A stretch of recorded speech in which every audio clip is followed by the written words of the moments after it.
Hello! వామ్మో! ఇదంతా ఏంటి అని ఆలోచిస్తున్నారా? ఏం లేదండి. అదంతా పాల మీద వచ్చే మీగడ అండి. మీగడ అయితే గింతగనమా అని అనుకుంటున్నారా? ఏం చేద్దాం, నాకు నెయ్యి చేయడం బద్ధకమయ్యి ఇంతగానం స్టోర్ చేశాను. బుడ్డి బుడ్డి గిన్నెలో కూడా మీగడ వేసి డీప్ ఫ్రిడ్జ్‌లో స్టోర్ చేశాను. అయితే ఒకరోజు మా అక్క మా ఇంటికొచ్చింది. "హే! మీ ఫ్రిడ్జ్ భలే ఉందే" అని డోర్ తీసింది. డోర్ తీసి మీరు షాక్ అయినట్టే మా అక్క షాక్ అయింది. "ఏంటే ఇదంతా" అంటే మీకు చెప్పినట్టే మా అక్కకి చెప్పేసాను. వెంటనే మా అక్క నాకు నెయ్యి చేయడం చాలా ఇష్టమే అని చెప్పింది. హమ్మయ్య! నువ్వే మంచిదానివే. ఈ నెయ్యి వెంటనే చెయ్యక్క అని చెప్పాను. ఎలా చేయాలనే అని అడిగింది.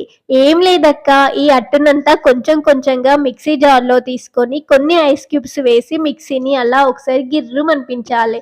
వచ్చిన మీగడనంతా ఒక పెద్ద బౌల్‌లో తీసుకొని మసలబెట్టాలి. అందులోనే 2 ఇలాచీలేసుకుంటే నెయ్యి స్మెల్ చాలా బావుంటుంది అని చెప్పాను. అంతే, ఆ మీగడ అంతటికి నాకు ముప్పావు కిలో నెయ్యి వచ్చింది.